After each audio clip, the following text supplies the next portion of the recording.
Welcome to the Secret Sewing Club. We're in the studio today. It's very exciting. We're not in our little boxes anymore, are we? It's funny. So today we have a lovely Katrina, who's a pro at Secret Sewing Club. Absolutely. At least 3 or 4 times by now. And a new Sue. Yeah. Well, not new Sue. Well, not new Sue. New to Sewing Club Sue. Yes. But yeah, we've got new Sue as well. So it's all very, very exciting. So I'll first of all do some admin. This is going out on, it's going out on the Craft Yourself Silly page, it's going out on the Secret Sewing Club page, it's also on the Craft Store page. I will do my best to hop between all the questions and comments and get them to the guests as we go. As you will see, we only have 2 today. We usually have 3. Gail's father is in for an operation. It was a planned operation, just been pulled forward by a couple of days. So she's actually going to join us next week. So next week's going to be pretty hectic. So you never buy directly through the Secret Sewing Club. You buy directly from these guys. So when they are demonstrating, there will be a little QR code up in the corner. There'll be one pop up in a second. There'll be a QR code that pops up in the corner, and also their website is along the bottom. So if you see anything you like, please do support the businesses and head there and go and get all of the goodies that you will see here today. But first of all, I will ask Katrina, what have you got? What have you got? What's new? What have you got? What's I brought lots of things. I bought a brand new kit. A brand new Hazy Summer Days. I showed it a little bit last time, and I finished it, framed it, and it's on the website. It's ready. We're selling them. It's a lovely design to do. So that's my newest thing. That's my newest thing. And then we have other projects. We've got some minis. We've got some a card kit. You know, all things that are fabulous to do. And different things, but they're same stitches. Excellent, excellent. And Sue, see, you can see all the beautiful examples there, and we've got loads behind me as well, which I will get out the way in a minute, and you'll be able to see those. We're not the important bit of this. So, Sue, what have you got? What have you got? What have you got? Because you're new to Secret Sewing. No, look, new Sue. New. And I've also got my go-to bag, and it's called my go-to because it's the bag I go to. It just gets everything in it. It's not too big, it's not too small, it's very handy. And you can actually put that in a shopping bag and then just hold the handles. So it's like a Goldilocks bag. It is, yes. It's not too big, it's not too small. It's right. Lovely. And I've got it in fabrics. Is it that one that's on the counter there? Yes. Oh, perfect, 'cause I think, there you go. Chris is on it. You can also make it in faux leather. Oh, fancy. That sounds nice. And also with the pattern, because the lining obviously is the full size bag, if you wanted to, you could cut out the lining in main fabric as well and therefore get a bigger bag. Why so not? You could get, you know, a 2-tone or you could get a single, but it's so easy to make and it's got a zip on the top, so security. Nothing falling out? No. Excellent, Right. excellent. Well, what we will do is we will pass over to Katrina. We'll let her get cracking with her demonstrations. I may just randomly pop back in, because usually when we do Secret Sewing Club, I am a voice in the ether, and I just kind of pop in with questions. But I will go and have a look on all of the platforms that we're on, and if we've got any questions, I might just come and scooch up next to you today. Just scooch up and have a chat. But we will hand it over to you, and we'll go and get ready for our bits. Yeah. Sounds good. Ready to play. Well, the first design that I've got here is called Water Lily Pool, and I just thought I would just show you the design. This is it finished. So this is the design that is in a range called mini kits. Everything is in the kit for you to actually work the whole project. The hoop here I've just used as a display hoop, so that we do sell the display hoops. It's quite a nice way of framing a piece of work. There are no outlines, so if you wanted to put your work into a square frame, then that's fine. So in the kit, let me just show you what you actually get in a kit. So in the kit, everything is in the kit. So we've got a collection of beads, sequins, just a range, too many. I do tend to put too many in the kit. You've got a couple of pieces of organza. So the organza's great. It's a man-made organza, and it's just used to create a little bit of colour on the fabric. And then, of course, you've got what you're going to stitch on. So this is a tweed fabric. Now, we have this woven for us. It's a beautiful fabric. It's woven in the UK, and it's just the perfect colour for lots of different designs. It's printed on. It's hand screen printed onto the fabric, so you've got a guide. Now there are only a few lines on the fabric, not every line. This is the kind of stitching that you can do. There are no rules. There are no rules to say that you have to complete a certain area. No counting. All the stitching is worked with just a couple of stitches. Now, obviously, when you look at the threads, I mean, we at Rowandean, we've been going a long time, so we've worked out what our customers like. And one of the things is we like the thread card. We like the way you can see the range of colours and the balance of colours. And then if you're neat and tidy, you can put them all back on the hooks afterwards. And we use John James needles. So in your kit, you'll have a chenille needle. So all that is a needle with a large eye. And then we'll have a milliner's 10, which is a bit like a bead needle, but much easier to thread. So you get everything in there, and obviously you get the bead thread ready to stitch. And of course, it is a kit, so we have an instruction sheet. So you've got all the instructions to do the project, ideas and templates and things, all in, and the coloured stitches on the paper. And then, of course, don't forget, you've got the finished design as a guide as well. So all our designs will have an enlarged picture on the front cover, and obviously contact details and everything on there. So this one is called Water Lily Pool. So if I go back to my design, to start with, all I have done to start with is just taken a little bit of the organza, and I've cut the organza, and there are two colours there in your kit. So one's sort of a turquoise colour, and then a sort of a plain colour. The two overlaid together just give the effect of water. Now I'm just going to show you where to start. Now I really recommend these hoops. These are brilliant. So they're on our accessory pack. So if you look at featured on our website, you look at www.rowandean.com, then you'll see all the different accessory kits that we think are quite useful. You don't need a lot of equipment really, but you just need, I think these are one of the essentials in our sort of, the way I think is easy to work. So I'm just going to show you how to put that into your work. You put the plastic part on the table, and then you place the fabric, and then you just hold the spring. So as you hold the spring, just release that, and that's going to keep the fabric taut. And obviously the hoop, the actual, where you're holding it, you can move it round, and just, if it gets in the way, just turn it round. And it does mean perfectly you can alter the tension. So if you're working and the tension changes, then you can just tighten that just by holding the fabric, and then you're ready to start. So obviously in the instructions, one of the features of this design is the water lilies. Now the water lilies, these are worked in a stranded cotton. I love variegated threads, so the magic just happens as you start to stitch. You don't have to wonder where each stitch is going to go. The magic will just happen. And then obviously a little bit can't do a little demo without doing a French knot.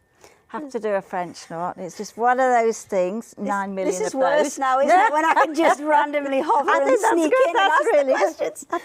I do have a couple of questions for you, just quickly. How would you finish the back off? So I know you'll come to that a little bit later. And I've got another lady asking, do you do any cross-stitch kits, or was it purely embroidery? It's just freestyle embroidery. But once you've got the hoop, I mean, it's just a a clip that goes over the fabrics, and then I think later on I might show everybody how to lace it onto the onto the board. But then I've just covered all the bit at the back just with it. Hide all of that, and it doesn't matter what you use. Any fabric will do. Perfect. All okay. right, so well, I shall allow you to kind of add that into the demonstrations later. Yeah. And I shall sneak off again. And then it's weird, isn't it? Because I kind of hover over you. That's right. That's great. It's great. It's all good though. Okay. So what I'm going to do now is I'm just going to show you how to do one of the water lilies. Okay. Now, sometimes whether to knot the fabric or not, how you start. I would knot the fabric, and I'm just going to start off with a couple of stitches that are going to go various angles, and I'm going to go over the print. You don't want to actually see the print. You're just going to go over the print, and the magic happens, really. And this kind of craft is really relaxing to do, so there's no stress. We're doing this to relax. It doesn't have to be perfect stitching. Just enjoy the colour. I think that's what's special about this kind of stitching. It's very colourful. It makes you feel good. It's not difficult to do. And if you look on the featured page on the website, you can see descriptions of what's actually in your kit. But basically, you get everything to complete the project. So I'm just going to work that thread through, and you'll see the colour change happening. And I've got 3 strands, so if the thread needs to be thinner, it will tell you in the instructions and suggest what you do. So that's just going to give a great colour, and you work all the way around just to keep that shape of the leaf there. And now when you want to fasten off, as the thread reduces and you've got about 5 centimetres left, then you just take the thread to the back, just reverse that, and then you're just going to take a couple of stitches just to go a couple of times around, and that's enough to hold that in place, and then cut those off with your scissors. There we are.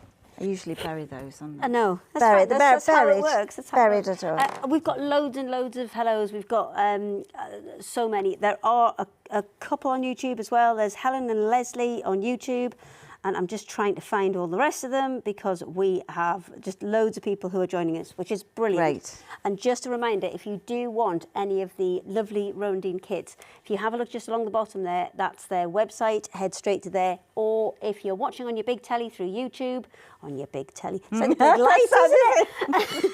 If you're watching on your big telly on YouTube, then there's a QR code up in that corner.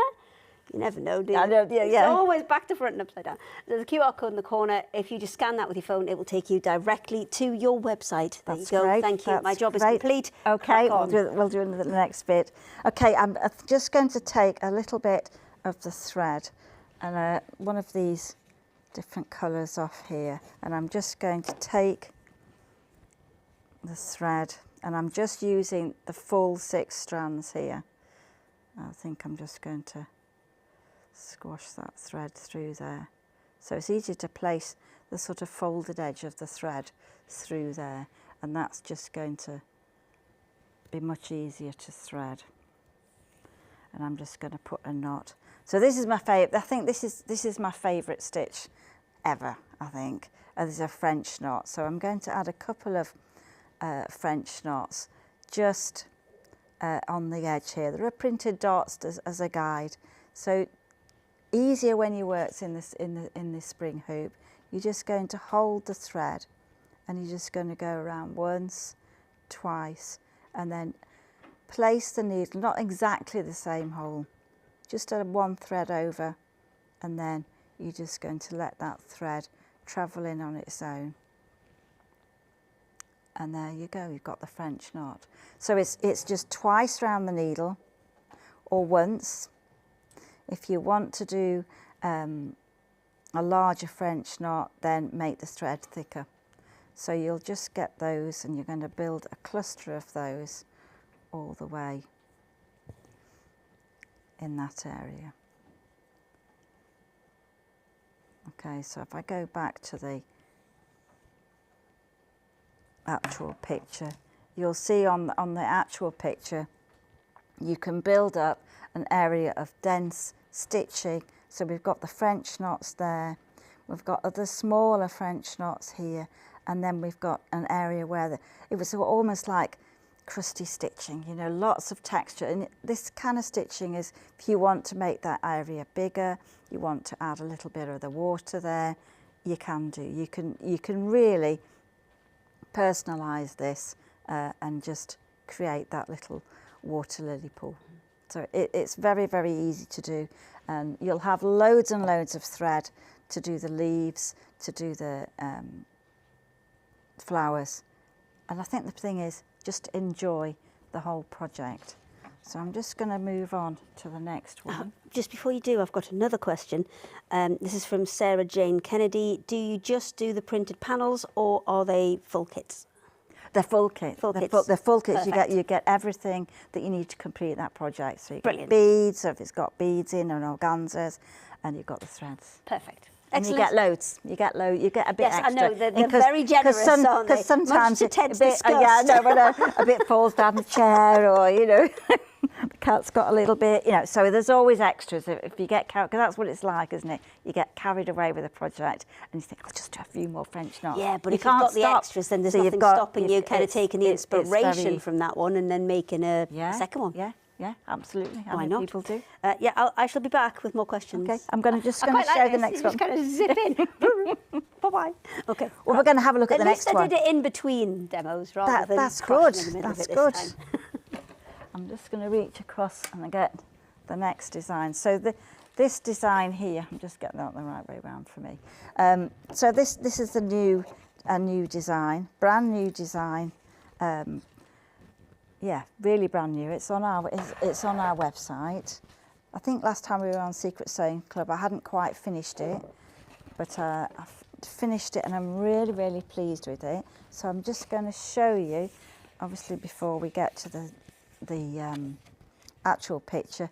This is what you get in your kit. So you get a large selection of threads. So some of the threads that you'll get are from the Shetlands. They're wool, it's a 4-ply wool, gorgeous colour mixes, variegated threads, a little bit of sparkle. You can't go, you know, bit of sparkle's great, and you get the threads for the bead and all the sequins, etc. So as you take your kit out, you've got those all on the thread card. You can you can see where they are, and in the instructions it will refer to how many strands, etc. And then the nice bit, you're just actually getting the fabric. So you've got a collection of beads, so that if I just put these into this little container, then you've got a whole load of sparkle. So we've got sequins, we've got a mix of beads. They're a good quality bead. You've got some bugles there, lots of sparkle to play with, several butterflies, etc. So you can use as many or as few as you wish in this design. And then obviously we've got the organzas here. So these organzas are just used to create the background. And then if I take the fabric, you'll see that the fabric's quite big. Obviously we've got the print on the tweed again. And the first thing that you will do, there is a picture in the instructions, you're just going to overlay the organzas onto the fabric and pin those on. They're just going to create a sort of misty area on the design. And you don't have to, I mean, there is a picture, but really you just arrange those how you like. You'll get new colours when you overlap the different colours, and they're going to be pinned on. So pinning those on, we've got the flower head pins. So these are on the website as well. So it's a long pin, it'll hold the organzas great, and you're just going to pin those on ready to start stitching. Probably would tack that in place with a temporary stitch that will come out later. So you're just going to put those over the fabric And you don't have to be too particular about where they're going. You're just going to pin those on. And then that's going to be made them secure. So once you've got those on, then you're ready to start to play. But in the instructions, you will find that you've got step-by-step instructions where to put the organzas. And there is a plan. Whether you follow, it doesn't matter if you don't follow it, but there is a bit of a plan. And the idea for this design is that you're going to do all the sort of flowers, textures, bees, butterflies. You're going to do all the textures, and then you're going to fill in around with the grasses there. So it is an easy kit to do. And there's something quite special about the drama of the threads and the colours. So you'll work through the daisies, the loose stripe there with detached chain. You'll work through all of those, some long-legged French knots. There are videos on our YouTube channel if you want to see the stitches, but you can watch things back and have a look. But they're all basically very easy stitches to do, and I think you'll enjoy doing this. Now I've stretched it, all the organza, I've held it on around the edge with a couple of French knots, and then I've just, for the moment, I've just put it on a board, and I've actually just drawing pinned that on, and eventually I'll staple gun that in place. So it's just on an art canvas. Obviously the way you frame your work can be however way you're going to actually place it or whatever. So these are, you know, it's a nice way of framing something. It's a reasonable price rather than going to a framer. You can do that all yourself. So I'm just going to take a little bit back here. That'd be great. Sort of help out a bit. I'm just I'll be honest, right? We couldn't find the keys to get into where we needed to be into. In fact, let everybody in through the fire exit. And I was probably personally about an hour and a half behind in my prep, so I'm busy frantically trying to do that when I probably should be helping you. I'm going to say thank you, because it's been very easy for us. It's been very easy, you see. You've done all the hard work, you see. It's much easier doing it in your pyjamas at home. I'm not going to lie. I'm not going to lie, I do quite enjoy doing it from home in pyjamas. And then when you're finished, there's no drive. You just off. Next door. I know. Done. I know. But so is this good. Starting right from the beginning? So this it's out of the box. This is out of the box. It's you're going to pin the organzas on there. And I'm guessing I would probably temporarily there's stitch it. kind of no right and wrong. No, I mean this, there is a so picture. Yes, you can have and blue you can in the do, sky. you can do blue. You can mix them up. You can just play around with the colours really, and it's just to give. I suppose it's like a watercolour effect in the in the distance. Okay. So you're going you know, we are using quite a mixture of threads there. So you know, it almost acts as a bit of a stabiliser as well. Right. But you know, it means you don't have to stitch the whole thing.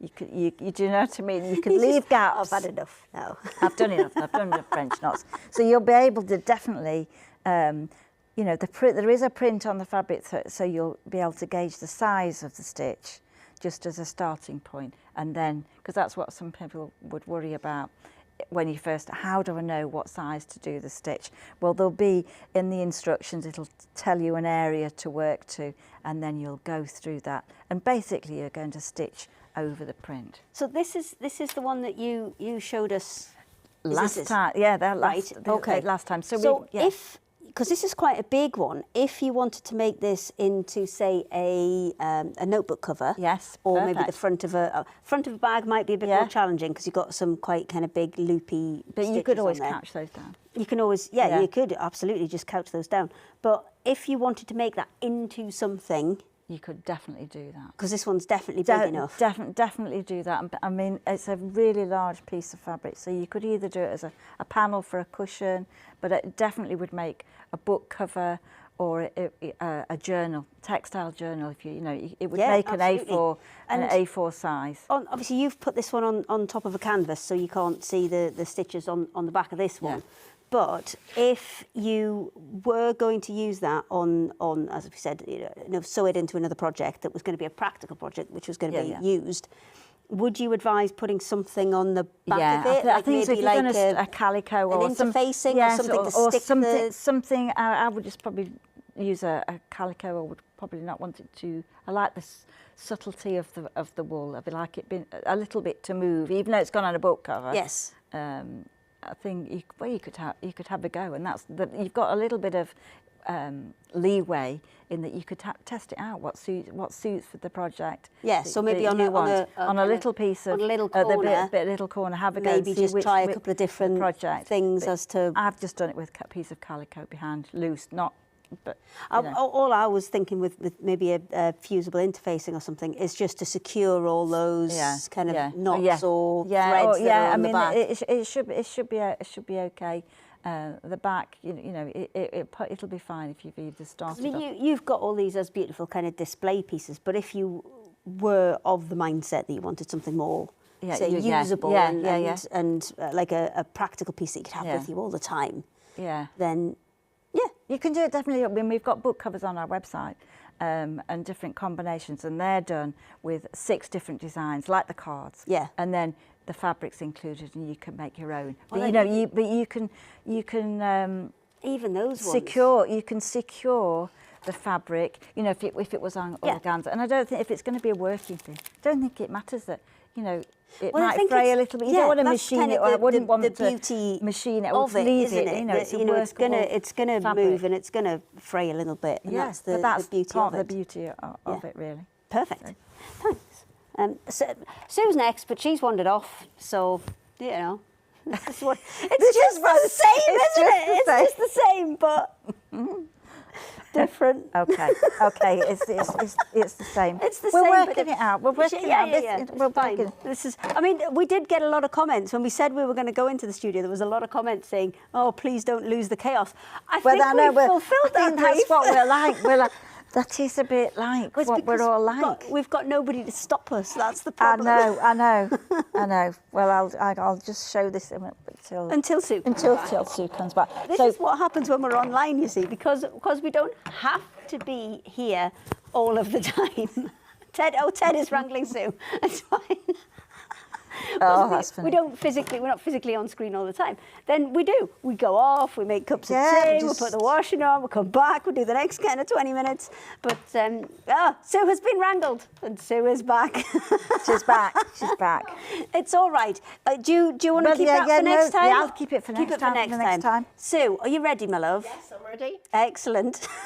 Well, we're coming to you. Right, okay. And what I will do is I'll just randomly float in with questions from the internet. That's what I do. Lovely. I randomly float across. Okay. You can float quite easily. Okay, I shall do my best. Right. Okay. It's gone. She's back. No, we're back. Are you ready? Yes, I'm ready. Excellent. She's ready. Right. I'm Sue from Design and Sew. My your camera too, my love. Oh, there you go. Yes, it does help. I'm Sue from Design and Sew. I've been sewing for 55, 60 years. I design patterns as well. So everything you buy is designed by me. It's not another pattern, it's a fresh pattern. Now, if you go for the website is designandsew.co.uk. Every pattern that you buy or kit always has my contact details, and that's email address, phone number. So I'm always available. Well, not between 10 at night and 5, 6 in the morning, but I am available for questions. What I don't want is people to get stuck, and then it just becomes goes in a box. So what we've got today new, this is my go-to bag. And it's called a go-to because literally I go to it all the time. I get charger, phone, large purse, glasses, and a few other bits in it. But what I like about it, you can use it at any time, day or night. And if you're going out shopping, you can actually just pop that in the top of your shopping bag and hold it. But because it's got a zip, everything's secure. Now, the kit itself which gives you everything. It gives you wadding, lining, zip, cork and the main fabric. You've got 3 choices, and that sells at $22.99. If you just want to buy the pattern only is $9.99. Then we've got new, and these are new, literally. I only designed them like 10 days ago.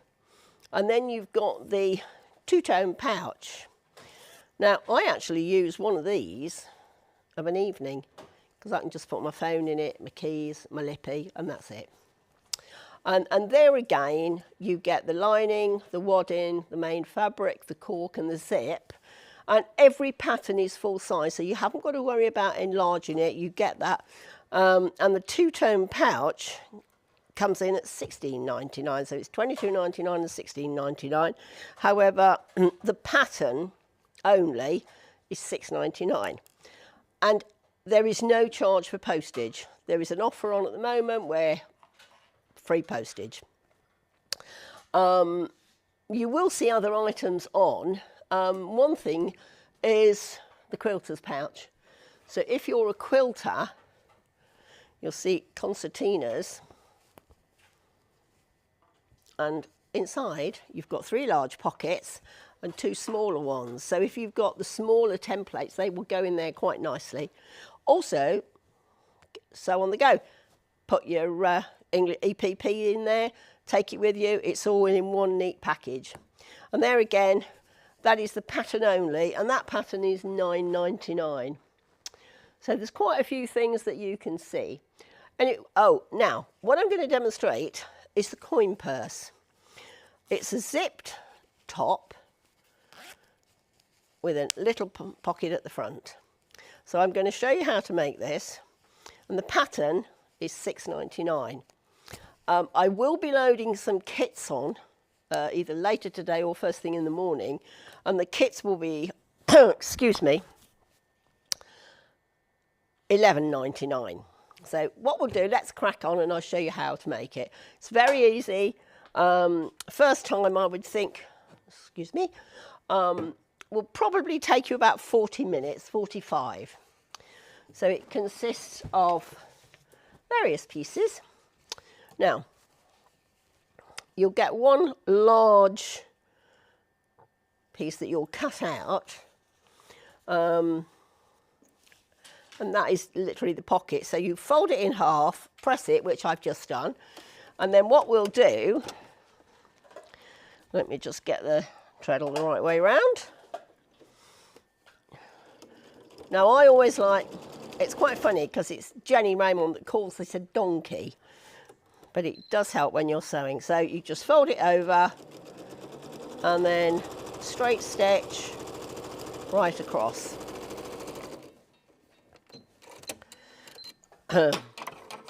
You'll then just press it, and you're doing that for 2 reasons. A, because you're going to seal the stitching, and that's quite, for those that are new, you seal stitching so the cotton itself gets into the cotton fabric. So we'll just have a quick iron of that.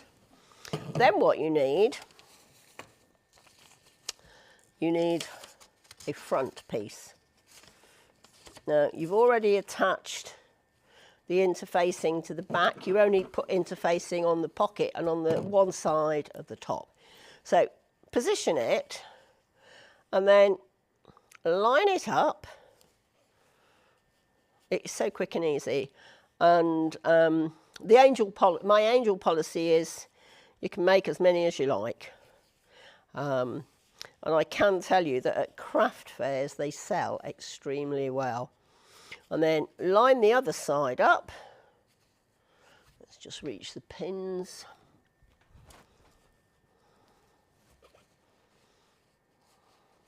Find the centre. Now the easiest way really is just to fold that and the pocket itself. Then just line those 2 up, form a pleat, and all you do then is just press it down. So you're just forming a little pleat. then just press that pleat open. Let's just get it there. That's it. So you'll just press that. Press quite firmly.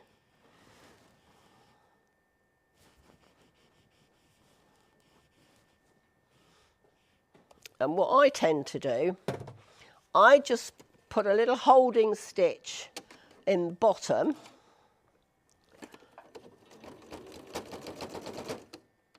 Just so that pleat stays there. And I put a little holding stitch at the top of the on each side.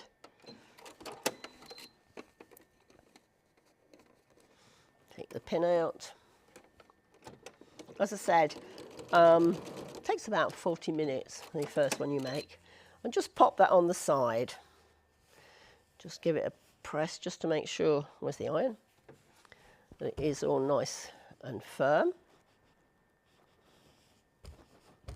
Right, then we need to make the flap. Now, you've already put the interfacing on one side, so you've got right sides together, and what I'm going to do is just stitch round that edge. So, a narrow stitch round the edge.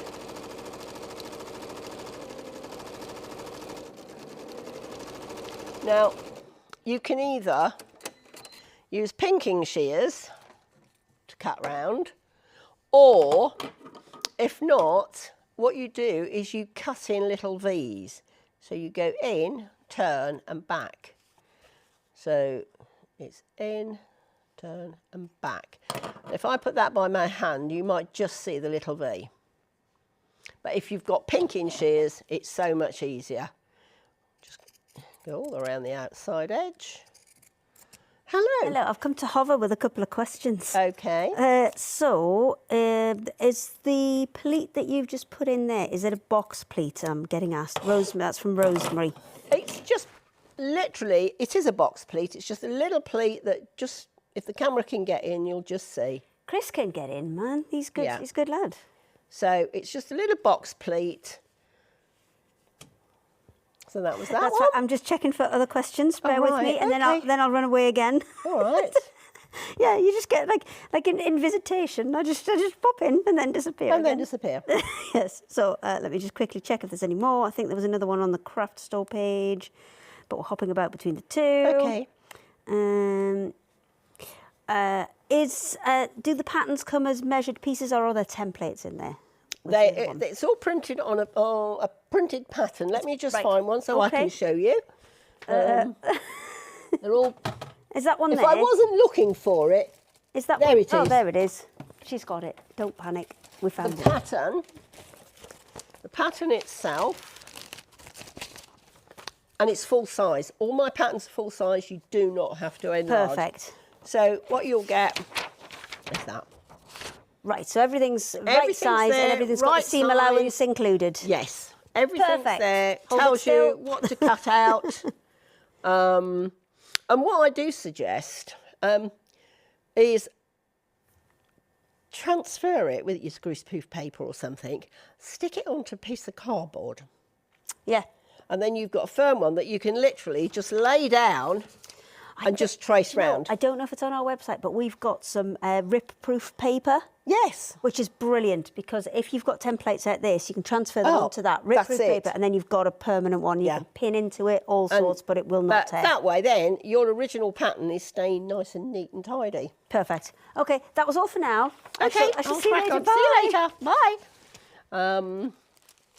Yes, I've actually got a perspex cut out on the pattern. So let's go back. So we've done that. I've just trimmed it with pinking shears for speed. Turn it right side out. Poke it all out. I mean, these sell like hot potatoes at craft fairs. Oh. So just make that nice and firm. And then what we're going to do, we're just going to top stitch around the edge. It's only a narrow seam, so, and with top stitching, I do like to increase the stitch. So I'm doing a 2.6. That's what it is on my machine. I mean, what you can do is you could use a contrast thread as well. That always looks nice, particularly if you've got a plain. So we'll just nip the edge off, snip that one, and then you've got the centre point. Find the centre point on the flap and attach that over. Just pop the pins back in and just pin it into place, making sure I don't go through the iron. And then what I'm going to do, I'm just going to baste that. Now, for those that don't know what basting is, it's basically a large sewing stitch. So, what's that? 5 on my machine. So just literally baste the top, and that's it. It's just so that it stays firm. I better take that back down, otherwise we'll be having extra fun. So now, the zip. You don't need to hold that anymore. Zip. So, on the top, right side facing, pop the zip. Now, I know some people like to actually just stitch that now, rather than put the piece of lining on, because basically what you do is you sandwich the zip between two right sides of the fabric, making sure that the zip is facing down. So we'll pop that on there, just move those pins, and then we'll just sew along the top. As I said, it comes together so quickly. Would help if I put the zipper foot on.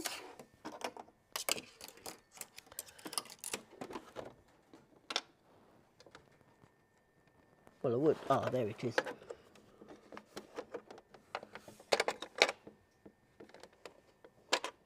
Oh. So if you haven't got, I know you're finding If you that haven't got a zipper you haven't foot, got a zipper foot, but just in case. Yeah. What's your other options? Well, you can, because it's a small project, you could sew it. But if not, you can stitch along there. Now, I'm fortunate, because my machine, I can move the needle over. Yeah, that's in which case, perfect I'll just option. move the needle over. So you're going to move it all the way over to one Move side. it all the way over to the left-hand side, nearest the zip. And then you can just sew down there.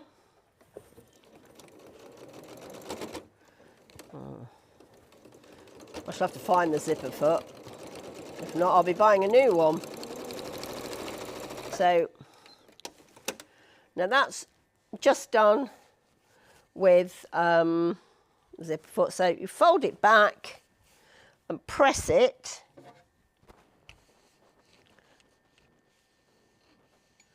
Just fold it back and press it. And then what you do is you stitch along there. So you're actually stitching the lining to the seam that you've done and the tape. And basically that is so that when you're opening the zip, it's not going to get caught in the lining. I'm just going to move the needle onto the other side to make it easy. So, oops, get the right stitch length, and then literally just sew across. So what you end up with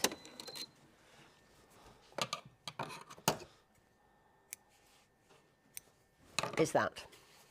So you've got the zip facing down, and you've got the lining which is stitched into place so that as the purse itself here, you don't get the lining keep coming out. It's secure in the lining.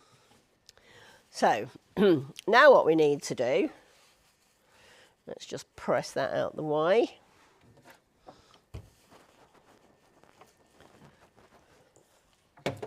Now we've got to attach the other side. So again, fabric down, zip, and lining. Where did I put the other piece of lining? Well, it was here. Oh. Sorry? Left your phone? Have I left? Oh, you're right. Yep, it's all right. I'll just grab a piece of lining from something else. It's obviously just floated away somewhere. Fortunately, I've got another piece with me. So let's just... Oh, it's attached to the back after all that. I thought it was strange that I hadn't got it. There it is. So again, face down with the lining, and then we'll just stitch that into place again. Once you've made one, I guarantee you will make more. I mean, the first one is obviously going to take you a little bit longer because you'll be reading the pattern as well. So just sew the zip in. Again, let's just press that back.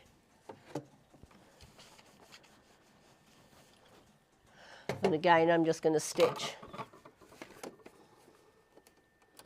on top. I mean, I've done it before where I hadn't stitched the lining to the zip. And what happens, the lining just constantly gets caught in the zip. So what you'll end up with, I've just stitched that the wrong way.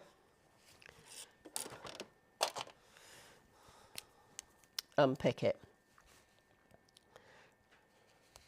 That's my fault. I wasn't paying attention.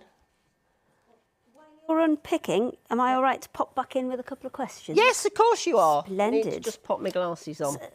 For my questions or for the unpicking? No, for the unpicking. Yeah, that's the only thing sometimes. But at least you can see, you know. That's the beauty of working with fabric. If you do get Yes. it wrong, you do have the opportunity to unpick it and redo it. So let me just get into the questions. Whoops, there we go. Right, so I've asked the one about the templates. Yes. Haven't I? Yep, okay. Now, about how much fabric does it take to make one of these? Fat quarter. Fat quarter? Yes, fat so quarter. would you get, I mean, obviously, perhaps you want the lining different to the right side. Yeah, I mean, you could. So if you had two fat quarters, If you had could two make fat quarters, two. you'd make two quite Perfect. easily. Because let's just have a look here. I mean, if I lay the pattern, you can see on here. Do you want me to unpick while you're showing that? Yeah, go on. And then that. Thank you. Oh, It's an it's like assistant. having an assistant. I could do this all the time. So, I'm very expensive. Very busy. what so you very would do expensive. when you're laying out, if that is a fat quarter is bigger than that, but even then, you just lay that to the edge, and you can get two of those out of the fat quarter because it's 50 centimetres. This, of course, is only 40, so you know you will get it out. And then you just lay, you easily get it out of a fat quarter. Now, remember... Penny's just asked a question. She's just been out to pick somebody up. She's picked up her Yes. son. She wants to know, what are we making? We're making the coin purse, Which which is this. I'm just coming to So assist. you've got a pocket here, and you can either put a press stud or a snap fastener on it. I love the cam snaps. I know. Once you get the hang of them, they're brilliant. That's right, yes. And then you've got a zipped pocket. So it's quite a handy size. It's, it's bigger than the normal little purses that you get. It's what? Inches, 1, 2, 3, 4, just over 5 by just under 4. If you're in centimetres, then it's 14 by 10, and that's the finished size. As I said, they would take about 40 minutes, 45 minutes the first one, because you are reading the pattern at the same time. Remember that when you're doing the lining, the only lining piece you cut out You need to look at number 2, Sue. is the main purse. You don't cut that out because that's your pocket on the front. So you know it's you'd make quite a few. Assistant finished. Oh, thank you. I shall go away with my questions. I'll come back another day. Bye. Which bit have you unpicked? The bit you told me to unpick. I had a panic there that I'd unpicked the wrong bit. No, that's right. Oh, Yeah. Phew. No, it's all right. fine. We've Panic still over. got the zip. Yeah, your zip should be in. Yeah. Did you want the zip out as well? It's all right. I can do it the quick and easy way. I'll put my glasses on. Which So I bit never did you used to want wear out? glasses, and then I had a cataract operation, and as a result of it, I don't need to wear glasses only for reading now. Okay. Great, saves me a fortune on spectacles. Do you want to show people some of your other products and show me which line you need out? This one. That one there. Yeah, Okay, all right. got okay. it. So, I'll just. oh, be your this is assistant. great. So what we've got as well is the insulated bag. Yeah, you're on number 2 in the Now- middle there. These are great for going days out, holidays, because you've got the Insubright that you sew inside when you're making it all up. Your bottle goes in the middle, and you've got your toggle. Now you can adjust. You can have the strap whatever length you like. You can either have it so it goes on your shoulder. You could shorten the strap so it's hand. I mean, I've sold no end of these because the ones you see are always grotty. Now, what you could do, you could also use ripstock.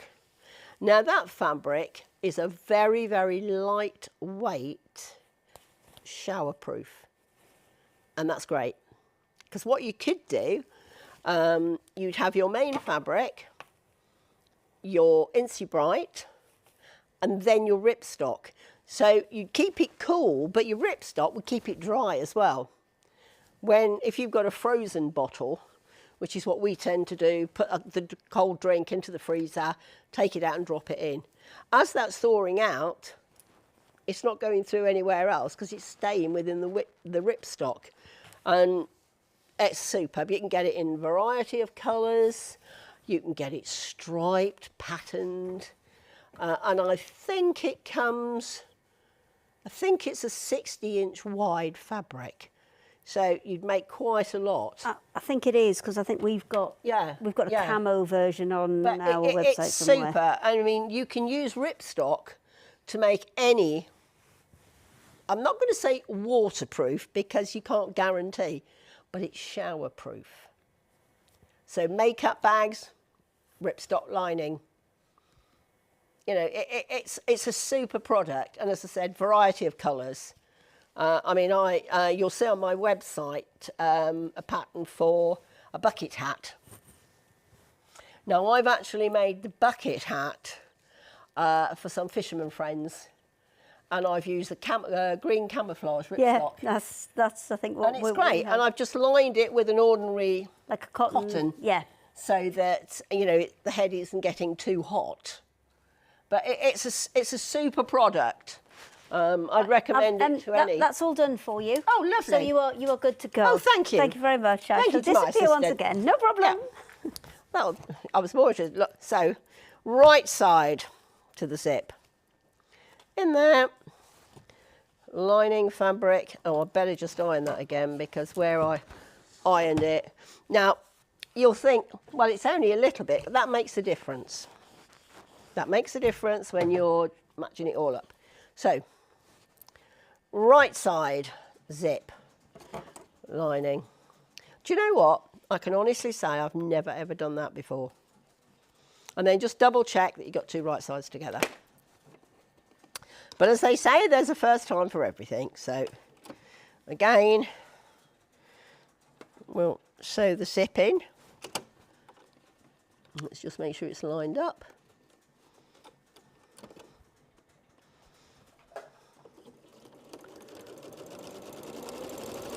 As I said, I will be loading kits onto the website tomorrow. I just ran out of time. But, you know, a fat quarter is more than enough. And I know we've all got the odd fat quarters that when we've, oh, they're great. Oh, I'll get one of those. And then we don't use it straight away. So it goes in a box with all the others. Press that open. Top stitch. Oh, I've got a bit of cotton.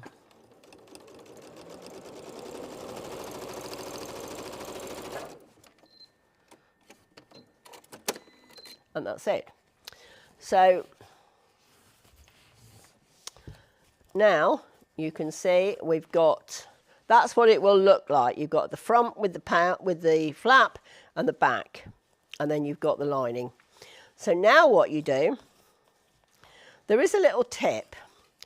If you just put a stitch, just a little stitch in the top of the zip to hold it, that's really useful.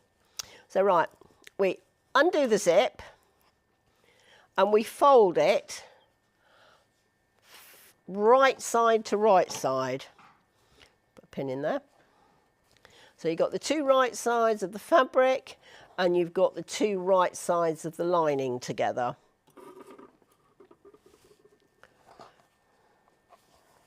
And just make sure that your seams are nice and even. On that side. And then what you can do, you can actually just trim off the excess. Oh, I'll show you the pouch as well. You can just go down, trim off the excess.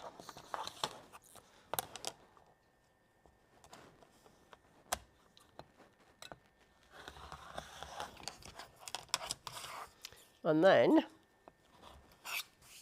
what we need to do now is sew round, but leave a gap for turning in the lining. I tend to sew about an inch. So pick it up about an inch or 2 centimetres, whichever you prefer. Hang on, I've still got the wrong position needle. So we'll go around. That's taken, I took my foot off the pedal. So right, then we'll go back down this side. Now just remember where the zip is. The little metal bits on your zip. Because what you don't want is sew through those and end up with broken needles. Go around the outside, down to the bottom.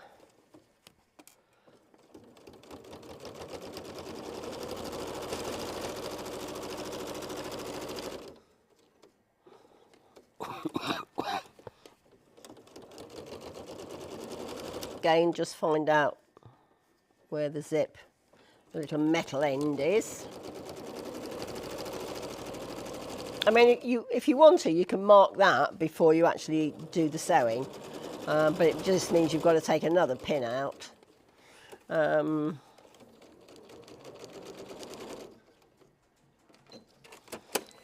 that's that. Take all the pins out. Trim the corners. Now, what I do, a lot of people just do a straight cross. I like to do a little bit more just to make sure, because what you're doing is you're removing bulk.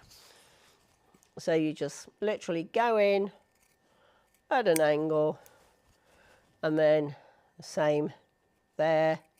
So this is what you end up with. Now, don't forget to do the same on the lining, although the lining isn't so bulky because it hasn't got an interfacing on. Got another question? No, I'm just coming because I can see you're kind of nearly finished. Yeah, we're done. No. All we've got to do, I was just coming because you were nearly finished. yeah, is turn it right side out. Now, you can either use a pokey tool or, What we tell everybody not to do, which is poke it out with your scissors. yeah, use your thumb We all or do it. wiggle it. And if you wiggle right at the end, just wiggle that, the corner will come out. Look, you just wiggle it and the corner will come out.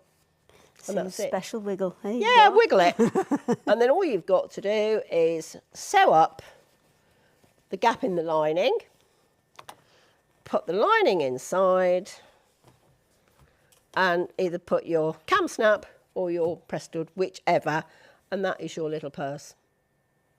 So your snap or press stud, Yeah. that's just going It goes- just going into this bit. That's right. It's not going all I the way do through, is it? Is I just mark. You can either do it with a pin, just mark where you want it, and then if your purse is nice and flat, if you just push it, you'll see.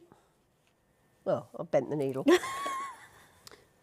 You'll Always see the way. where the pin goes through.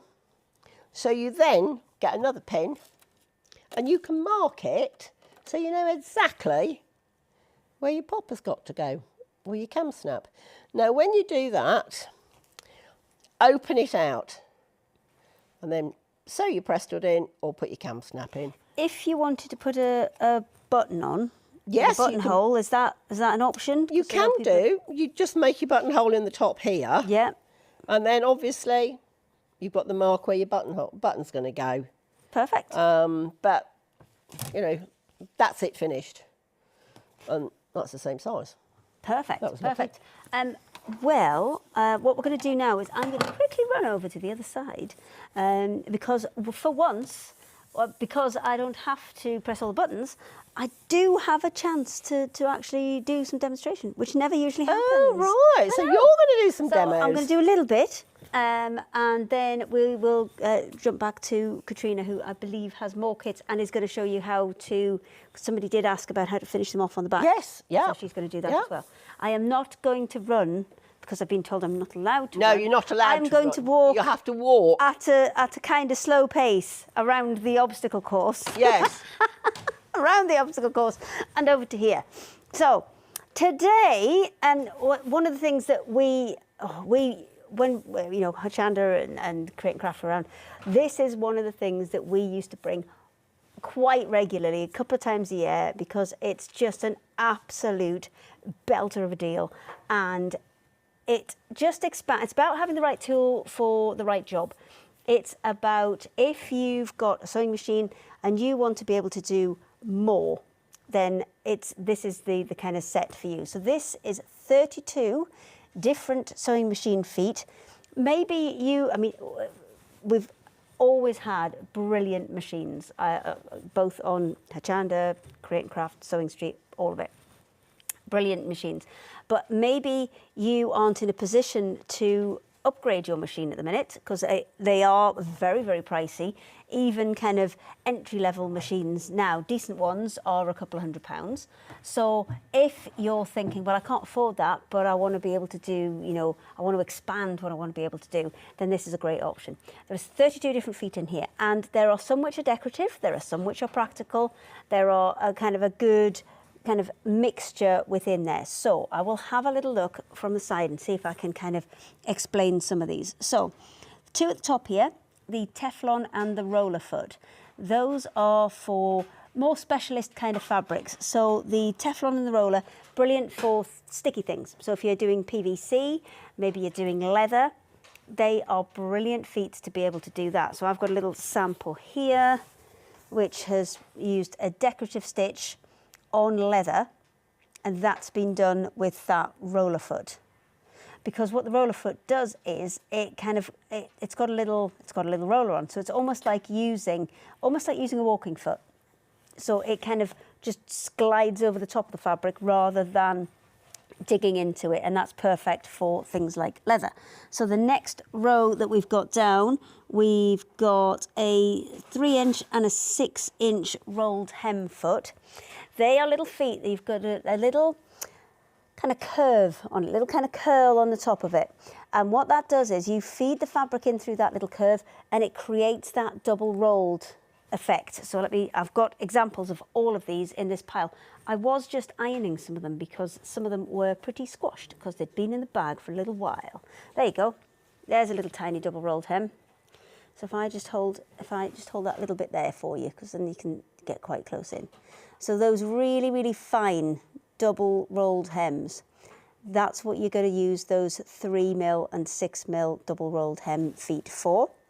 Then what have we got next? Should we go across? Let's go across. So then you've got these ones that look a little bit scarier because they're a bit bigger, a bit more involved. So the knit foot, that's if you're using knitted fabrics like jerseys and things like that. It's got a little grippy bit, that little blue bit that's in the centre of it. That's a little kind of grippy bit, and that will almost act like a walking foot, pulling that fabric through. You've got the darning foot and the free motion foot.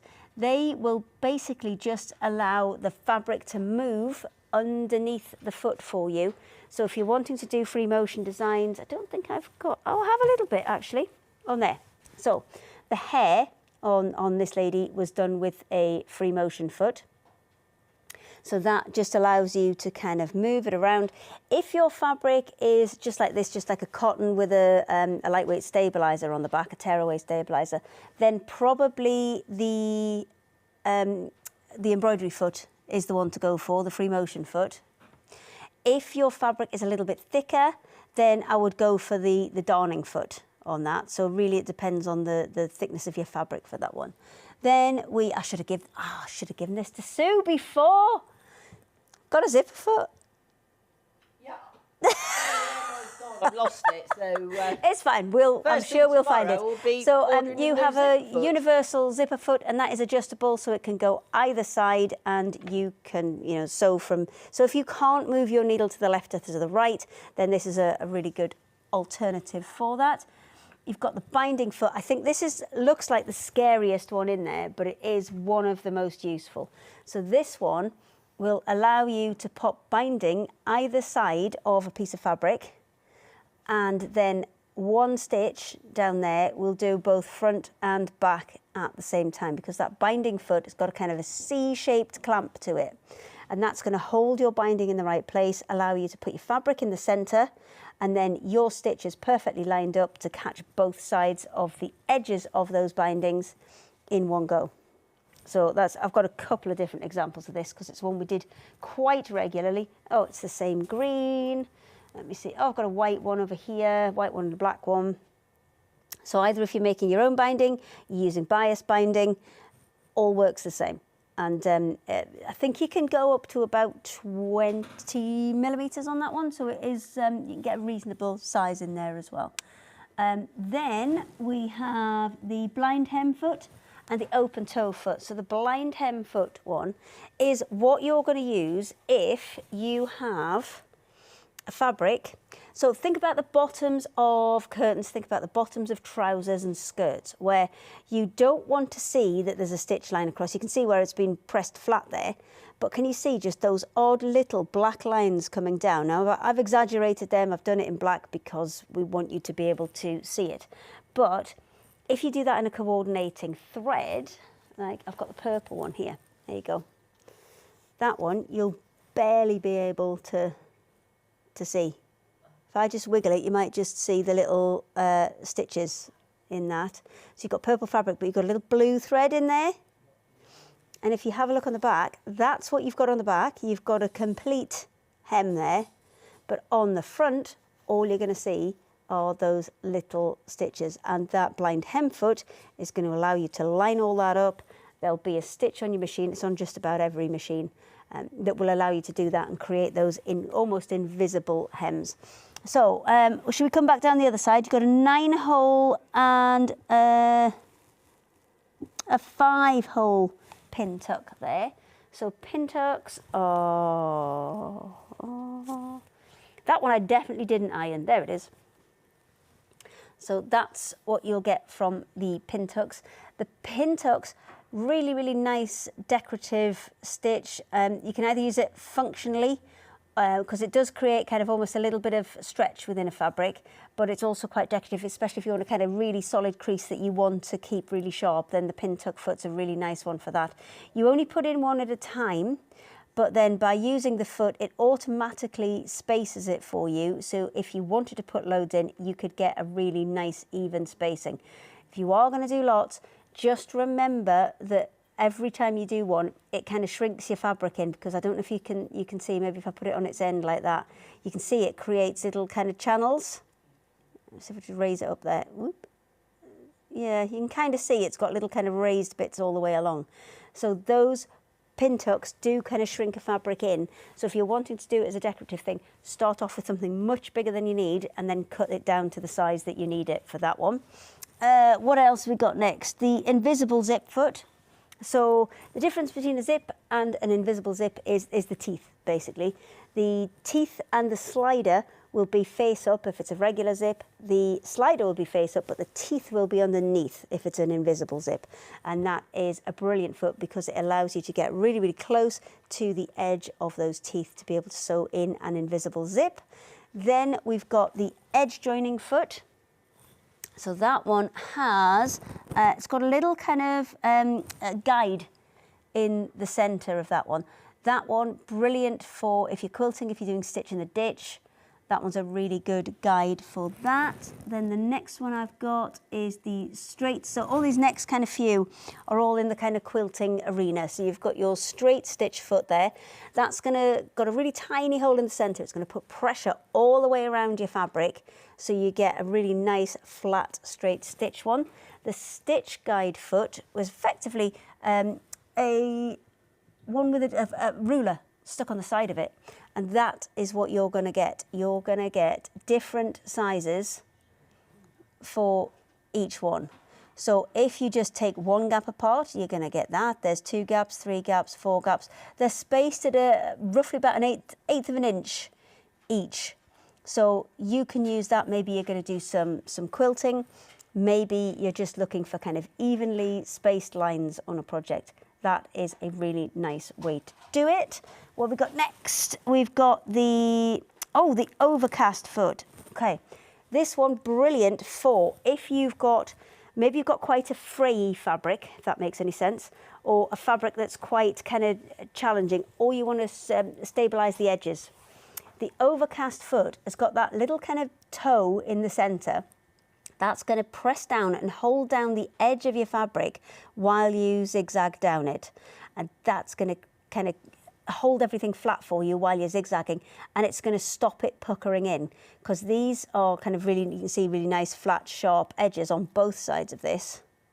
So I've used different stitch sizes, but that's because the overcast foot is holding it down in place while you're stitching, because sometimes if you're stitching edges, I'm going to see if I can find the other example where it's kind of pulled in a bit. I don't think I have it. No, I don't. Okay, so if you don't have the overcast foot, what will happen is as you stitch zigzag left and right, it will kind of pull, it'll kind of want to pull those bits together. But because the overcast foot's got that piece of metal, that little toe holding it down in the middle, it's going to jump over that and it's going to stabilise those stitches and not kind of pull and shrink your fabric in as you go. Next one we've got is the 1/4 inch quilting guide and the 1/4 inch quilting foot. So both have the kind of same principle. They're both designed for quilting. So the 1/4 inch guide one, as you can see, has a little metal kind of extra bit on the side. And that will be 1/4 inch between the centre, that little small centre hole that you've got there, and this outer edge. That'll be 1/4 inch. So instead of just putting your fabric on and kind of using it as a bit of a guide, you can actually have that butt up against the sides of the fabric as you run it through, so you know you're always getting 1/4 inch. And then the next one, same principle, you've got your 1/4 inch foot. There's markings all the way down the side of this. On the top side is 1/4 inch apart. On the bottom side is 1/8 of an inch apart. So especially if you're getting to corners and you're stopping and turning, you've got those marks there to know when you're stopping 1/4 inch before the edge, and then you'll know when to turn it. So on the bottom row, We have the cording foot. There's 3 different cording feet. There's this one, which takes embroidery threads. You've got the 5-hole and the 7-hole. So let me just grab those guys. That one is the 3-hole cording foot. So that one we've used with embroidery flosses. Now you will need a 3-stage zigzag for this. So that's the same stitch you'd use if you were putting elastic into something. Rather than just going left to right with its zigzag, it kind of stops a couple of times in the middle as it travels across. And what that'll do when you're using this is it will allow it to secure all of those threads. I do have a couple more examples of this one. There we go. So that one shows exactly the same principle with that 3-hole cording foot, but it means you can kind of, you know, do decorative things. You can go in spirals, you can go in circles, you can do more exciting, jazzy things with it. And then down this side, that's got the 5-hole and the 7-hole cords. I've used much finer threads on that, so you can actually kind of see what I have used. They are smaller thread holes. This one's really good if you've got that really, really beautiful metallic thread, which you cannot get your machine to get on with at all, but you want to use it and you want to add a decorative element with it. That is definitely the way to go, is use those guys, the 5-hole and the 7-hole cording foot. So then we've got the braiding foot. Ooh, where did I put that one? So many. Oh, I've got my fringe foot one ready. We'll do the fringe foot first because I've got that. Look at this bad boy. So what the fringe foot does is it's got a little almost like a blade in the center that's upright. And what that does is it loops the thread back and forth over it as it stitches, which creates this curly effect. Or if you don't want the curly effect, what you can do, I've got so many samples for this and I've just kind of piled them all up. If you don't want it to be that curly effect, you can actually split them and it will create that tufted effect there as well. So you've got options on that. Now both of these, I have used a little bit of stabilizer, just tearaway stabilizer on the back. And if I was going to put this in something that was going to be regularly used and washed, like we were talking about with Katrina's embroidery, then I would be putting a little bit of fusible interfacing or something on the back of there, just to make sure, belt and braces, that those stitches were really, really secure. Next one. Oh no, I missed my braiding foot, didn't I? So the braiding foot has essentially got a big channel underneath the bottom of it, which means if you've got, that's my beading foot, but it's similar. We'll do beading and braiding together because it's a similar principle. There's a channel underneath, which means that you can pass either a trim or braid underneath of it. There's a beading foot as well, and that's just obviously, this is about the biggest you'll get through, which is about a 4 or 5 mil bead. But what you can do is pass that underneath, and then just using, again, I've done black this time so you can't see it. Hey, well done me. You can stitch strings of beads on, you can stitch strings of braids on. So if you're wanting to do something quite decorative and go kind of round in fancy circles and swirls and things, you can absolutely do that. And it's much quicker than hand stitching them on one by one. But I mean, Katrina loves that, so that's fine. But if you don't want to do that and maybe you're wanting a trim to go all the way around something, all the way around the top of a bag or something, then stitching them on one by one is maybe not the way to go. But something like that beading foot will be absolutely perfect. So I've done, what was that? Oh, I know what it was. It's fine. It's the candle holder that holds the box up. So we've done beading foot, we've got satin stitch foot and open toe foot. So open toe foot, satin stitch foot. There for your, let's not take that one because it's already in there. These one. There you go. So any of your decorative stitches like this, where they're going to be quite bulky or there's a lot of needle movement left and right and you need to be able to see what you're doing, those ones are going to allow you to do that because it's either see-through and has quite a big channel underneath. So if you've got quite a bulky satin stitch like that, it's going to pass underneath the machine, underneath the foot and not get clogged up because it's got that little extra channel in. Or if you've got a lot of decorative stitches where they're going to go back and forth a lot, then that open toe one is brilliant because you'll be able to see exactly where you are going. So these kits come with a little foot. Oh, Sue's coming.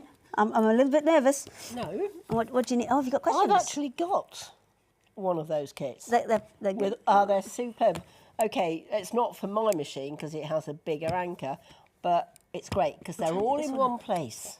Yes, they do. They come in. We originally had them in a plastic chocolate box. Yes. And we tried to get rid of the plastic and replace it with foam, which is much better because now they all kind of sit in there better. You will also get your adapter foot with this as well, which is what makes it kind of universal for just about any low shank machine. So anything kind of 80s onwards, generally, Yes. is a low shank machine. And this you will get as well. So it should be adaptable to any machine. If you have a machine that's older than that, then just get in contact with us. We do have high shank adapters as well. Yeah. But this one generally comes with a low shank. But if you let us know, we can swap that out for you. And it also comes with, which I'm hoping I've got in my box. Yes, I do. Oh, I've done quite well today, considering the chaos that we had earlier. You're going to get one of these as well, which is a little guide.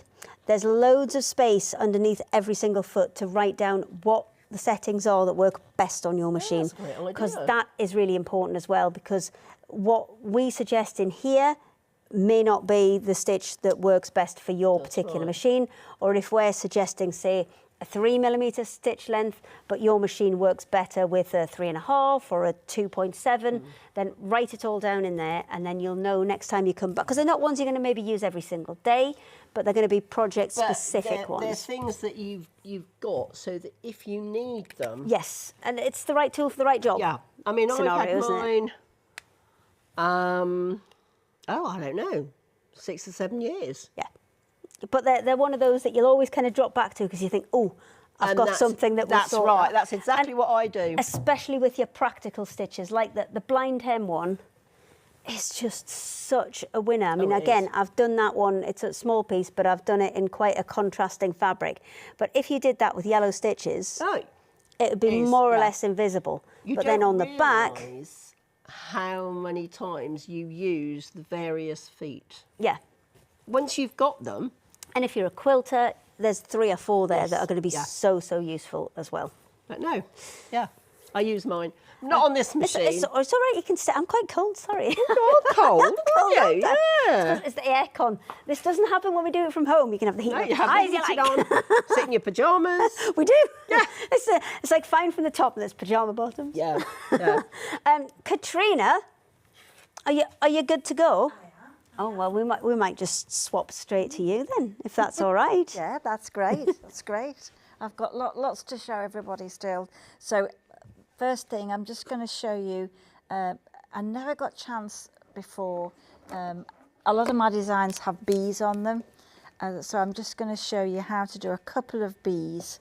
And it's useful just to, they're not difficult to do, but there's, because a lot of my designs are floral or gardens, then bees fit in really well. So I'm just going to get my hoop. So this is a 7-inch hoop that's useful. I use a 5-inch hoop. It comes as a set on the website. This is a design where I've got the bees in the top area there. So I'm just going to show you a couple of bees, and then hopefully we'll get on to a couple of other things. So the bees are made just by adding a couple of straight stitches in like a bar. They're probably 3 strands, sometimes 2 strands, and you're just going to take a little tiny bit, a fairly small stitch, and it doesn't have to be perfect, just bars of the black and the orange, just a couple of stitches, and then you just take the thread and you'll just fasten that off at the back.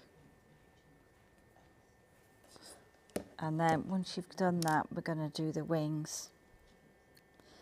So the wings, these are done, sometimes they're done in silver, sometimes in gold, but they're really, really easy to do. So this time that you bring the thread up from the back, got a knot on the end there, and then you're just going to take the needle almost into the same place, and you're just going to take the thread all the way down, and that's sort of the wings, and then just hold the wings, and then just bring the thread back up on the opposite side and then through. And so don't pull it all the way through because you want the bee's wings to show, and then just hold the threads as you fasten that off, and that's enough. It doesn't matter if they move, but they'll just hold just a couple of stitches, and that's enough to hold those in place. So you've got your bees there, and they can just, obviously you can have a whole swarm of bees there, or you know, that's up to you. You can have groups of 4 or groups of 5, uneven numbers if you can. Perfect. So, and the next thing I'm going to show you is I brought along a couple of different ideas, and I think framing your piece is quite important how you frame it, and a lot of the time we tend to use, for these particular designs, because they're designed as a circular design, we've got a hoop that will go over the top, and they're just pressed together. So once you've finished your design, you just take a little bit of time and just adjust that, and then you press that over the fabric, and that's going to keep that taut and in place. Take a little bit of time there to get it in position, and then you're going to lace the back with the thread, and I think that's probably one of the easiest ways to do that. So I'm just going to show you on this one. So this one is a 5-inch hoop. So this is a fairly new design, Candy Mountain foxgloves. So I've done my design and completed that, and I've just cut the corners off basically of the fabric, pressed the organza and pressed the hoop over the top, and then I'm just going to lace the design, and I've just used any thread. You're not going to see that, and I'm just going to take the thread, keep it fairly flat so that you're holding the hoop in place, and then you're just going to lace all the way across. Just take a little bit of time to get that going, about every ½ centimetre, just to get it in position. You can either work your way around and then go to the other side. It's worth taking your time over this, just to go all the way around and just hold those threads. Eventually you're going to, all the folds to appear, they're going to be stitched in place. So to start with, just so that you get it into your hoop and you can catch the organza in there. Now if you find that odd occasions, if you don't feel as though it's tight enough, then you can just put a backing fabric, just something, a fine fabric over there, and so it closes the gap between the two hoops, and that sometimes holds it in position better. So you're just going to take a couple of stitches and then restart. And it's worth taking your time that it hasn't moved as you've been going round.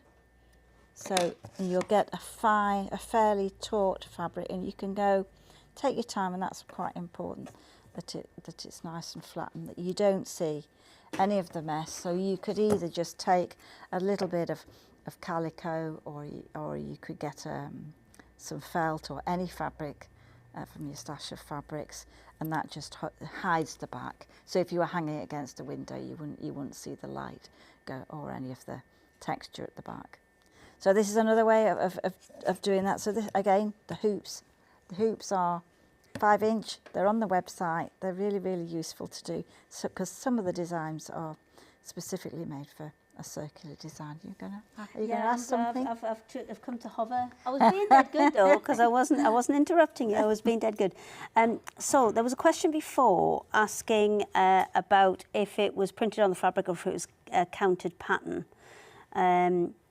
so no, well, it was embroidery or cross stitch kind of thing. So it is embroidery. It is embroidery. And Sarah Jane also has said, is it printed on, or is it one she has to kind of trace on or count out? It's all printed onto the fabric. Perfect. And that's for all of the designs. So just looking at, let me just show you this one here. So this is Buttercup Meadow. So this one, so you'll see there will be an outline on the fabric, and that's printed. It's screen printed on, so it's not going to wash off. It's just there as a guide. By Ted's Fair Hands.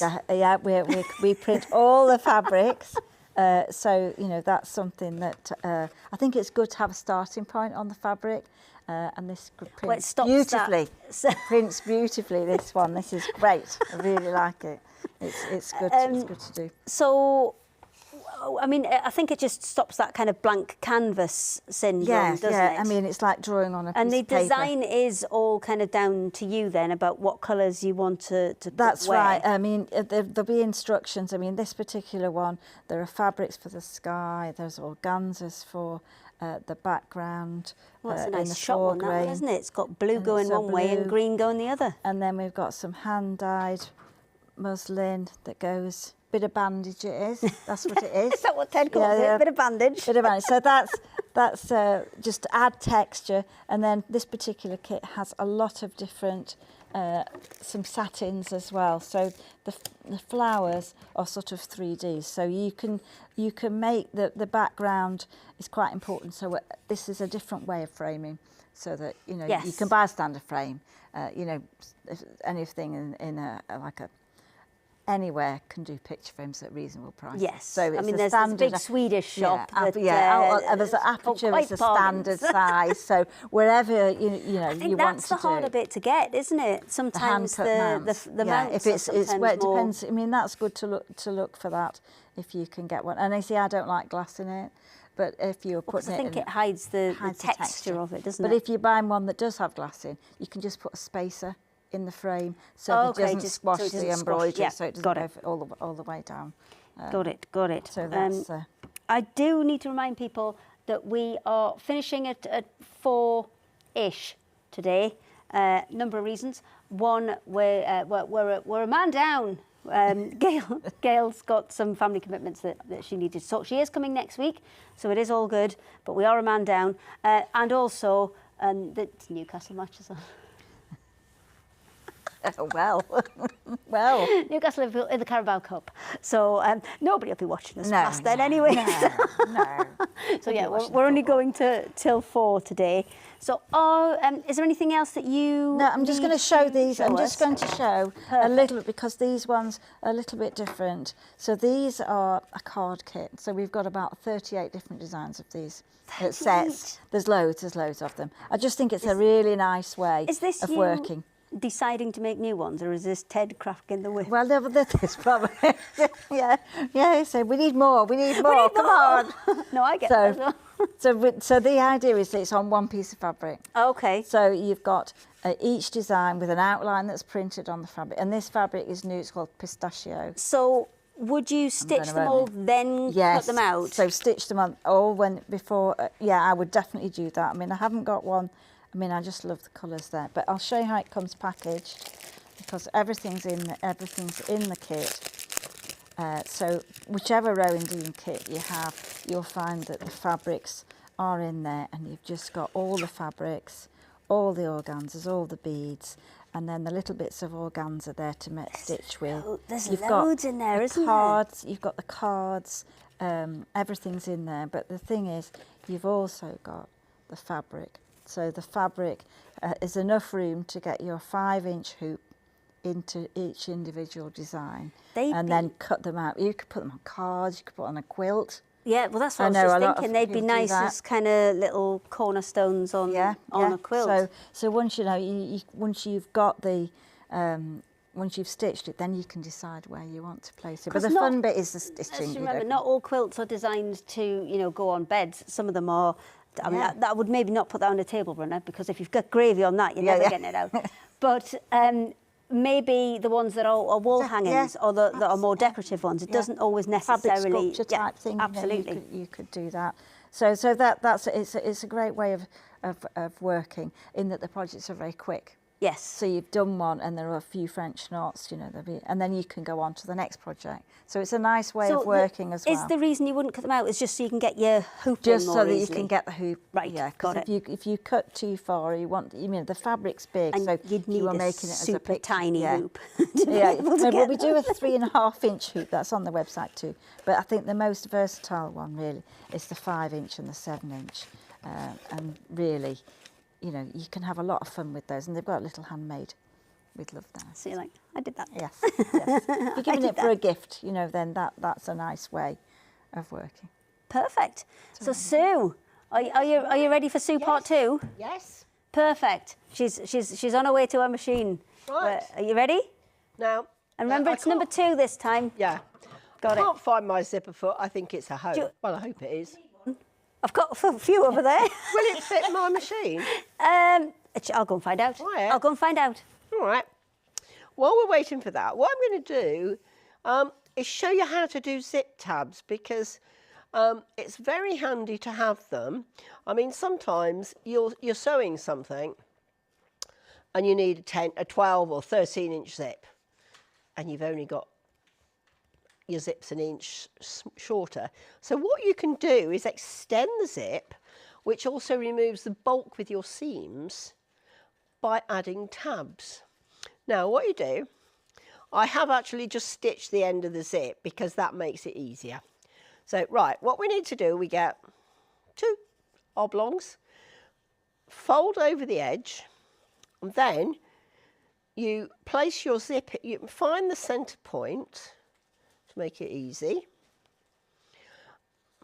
Place your zip in, and I like to do it facing so I can see exactly what's happening. Fold that over. Now you can go to the edge, just pop a pin in or a clip, whichever is your preference, and just pin it into. I don't know if it'll be high enough. No, I don't think it's high enough. It might be. Well, I'll leave it with you. Yeah. If you need it, you've got it. Thank you. Bye-bye. Let's have a look. Thank you. Let me just see, undo this.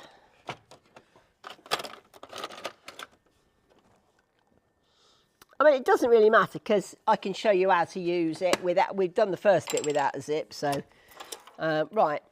So you'll pin it. Now what you're going, because you've got the zip tabs are encased. So what you need to do is just sew along here. So just make sure that that's lined up nicely.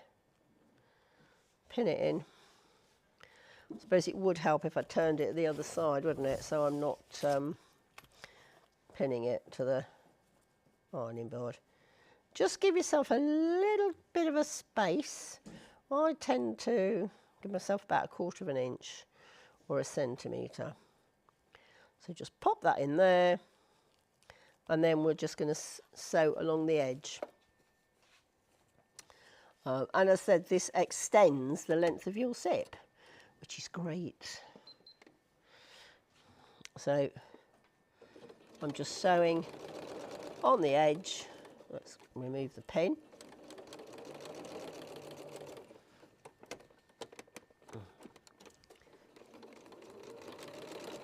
Right along the edge, and then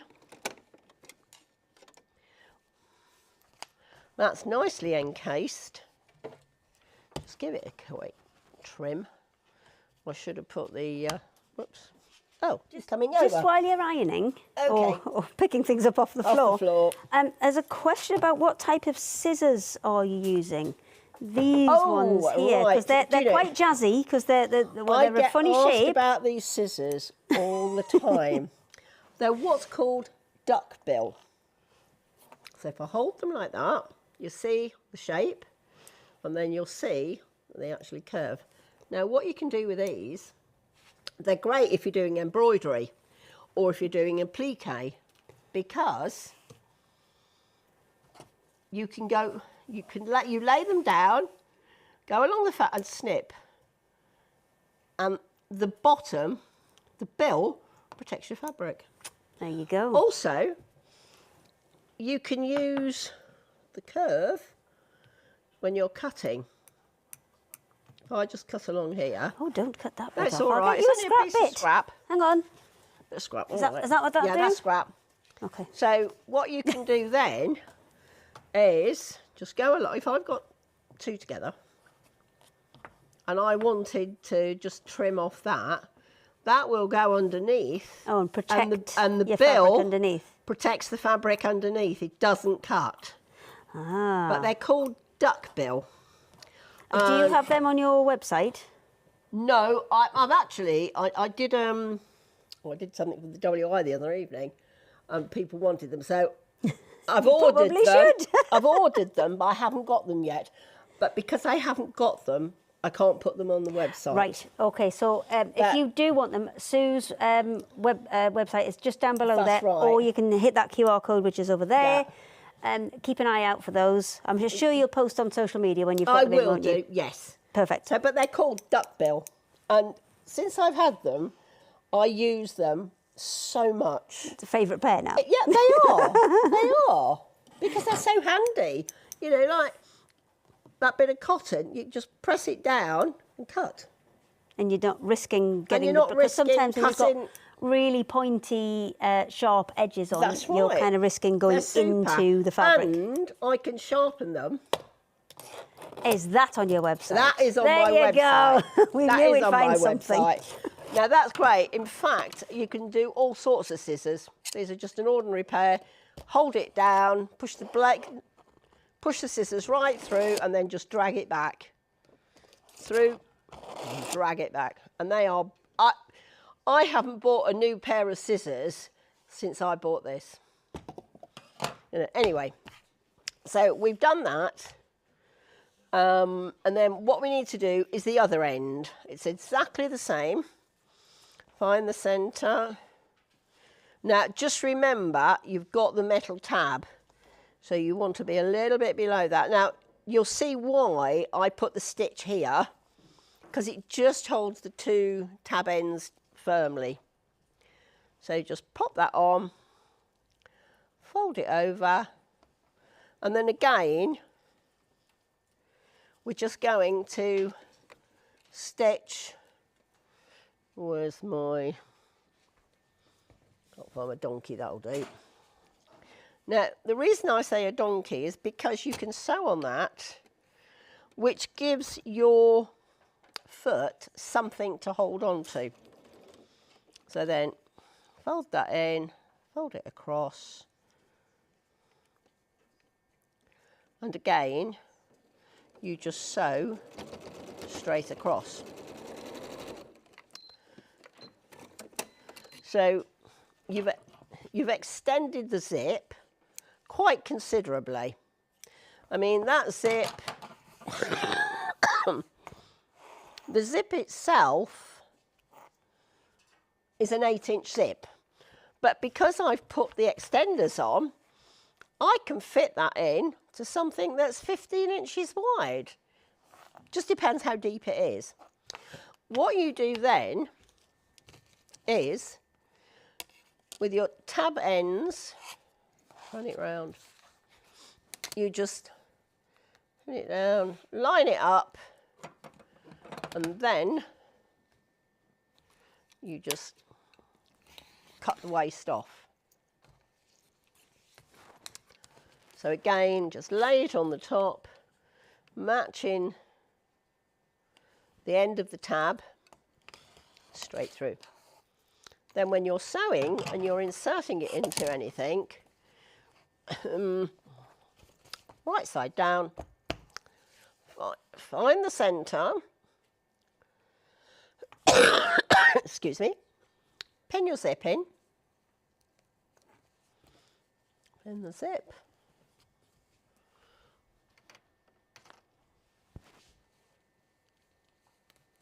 again on the other end, and then put your lining. Oh, I will show you as well something.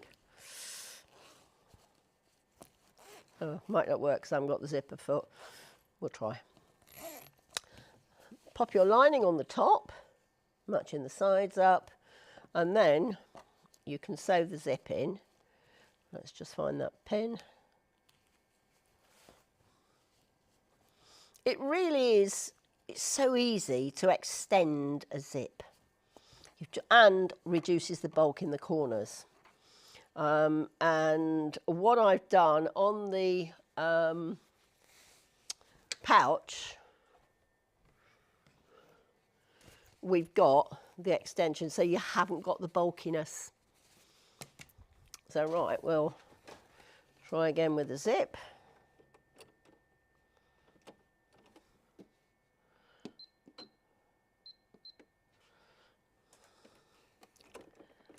So again, you would just sew the zip in as, yeah, I was putting my foot on the extension plug, didn't work. Sew the zip in. It's all good. It's all good. That's what happens when you've got them close together. So we go along.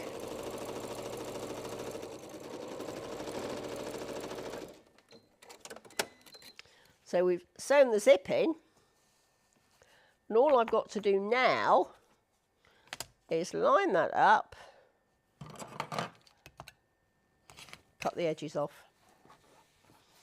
And that's as easy as it is, but when I turn this round,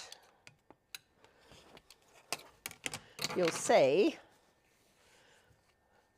that I've got an extra inch on the zip. So I've turned that 8-inch zip into a 10-inch. Superb. And also, when you're sewing it, when you'd be joining the other piece of fabric, we'll use this one, you would end up with something like that. So it's nice and neat and tidy. You've got a nice edge on the top and all that bulk has gone. Plus the fact you don't run the risk of sewing over the metal ends. So I'm assuming it's also going to be easier to sew when you come to sew It is, the because whole you've got thing nothing- round, because there's nothing That's bulky in the way. right. You don't have to worry about the metal bits. Nothing's in the way. You can, because when you've got your zipping, you would then put lining and wrong side together, and then you could just sew straight down. So is that one for Yes, this that bag? is in this bag. So you'll see you've got a nice little end here. I don't know whether the camera can quite pick that up. Oh, Chris will get it. Rather than you've got the zip end right on the end Yeah, here. just hold that steady for a second, then and just turn it. If I just move the zip a bit, Yeah. you can just see That's it. Turn it And towards then- that one how easy it is. and stay still. Perfect. And you know, it reduces a lot of bulk. There's the other end. And of course, I haven't had to worry about going over the metal ends of the zip and breaking needles. So this one here, which you've got, which is Yes. the two-tone one with the Two-tone. cork, Uses this. uses that same thing. Yes. But I'm assuming, would you get the zip in first and then add the cork, or would you add the cork first and then add the zip? Well, what I've done with this is I've added the cork because you've got the main fabric and the cork, and then you've got the wadding. Yeah. So I've got a Do you want me to piece grab of that? wadding here and a bit of cork. There you go. What I did, and what you'll do on the pattern, is you'll maybe, let's just... So do you make that Just sew. section first and then do the zip? Yes. Or do you do the No, zip you make the section on the fabric first. first? Let's get the extension Shall out we? of the way. Yeah, let's give you that Right, thank you. where So, you need it. There. right, so, I mean, obviously you do the right seam allowance. So you join the main fabric to the cork. Now, you do not iron cork. Do not iron it. What I tend to do, I've put an extra double layer of wadding, and on the wrong side, just a gentle iron. Because If it's the creased. cork is kind of attached to a fabric That's backing right, kind yes, of thing. So it's that's a it. very, very thin layer So of cork, and that's what you don't want to risk When with you're your iron. making this, you've got your fabric, which I've attached. You fold it back and finger press it then you'll have the batting, the wadding, or the wadding cut to size. You then will place that on, and then what I do, just so that it doesn't move, put a few pins in the fabric. So can you pin through the cork, or is that going to leave holes like it might leave little plastic? holes. Okay. It has got a canvas backing, so you could. But if I was doing it, I would do it on the edge. Right. And then what you do? So if you did want to pin it where the seam allowance would be. Yes, where the seam allowance would be. So what you've got then, that's the bottom. Let's make it look something like. I know. So willy-nilly with the rotary cutter. Oh, but my hands aren't in the way. My hands are out the way. So that is the top, right? So what I've done, I folded it back, so the cork is at the top, and then finger press, and then, now you can sew on cork. It's very, very nice and friendly. And you left quite a big, like probably about, what, half an inch-ish of cork? You can do a 1/4 inch. You could do less. Quite easily. Right. I've just done this for speed so that I you can didn't see know it. if you needed that little bit more because of the type of fabric that you were working with there. So then all you do is you top stitch. And top stitching is one of those things that I don't think we do enough of. No, we don't. Because we get lazy and we look for the quickest option possible. But top stitching does add such a kind of nice finished look to everything. If you look at any bags that are made professionally, you go into a store, you buy leather bags or fabric bags, you'll always find top stitching. Yeah. It finishes off. If you've got a plain, I mean, I did that one with white purely so you could see it. So that you could see it.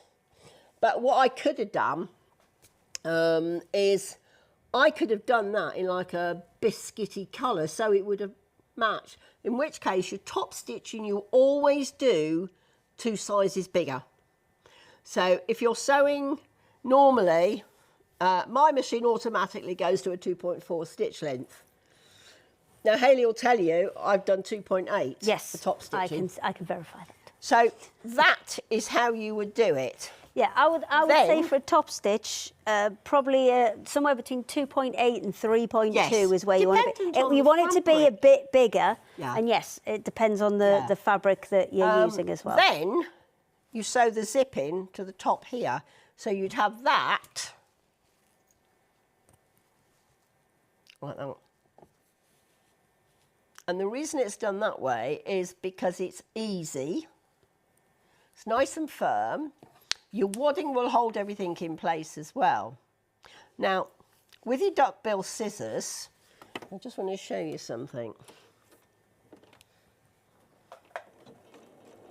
How I use them with wadding.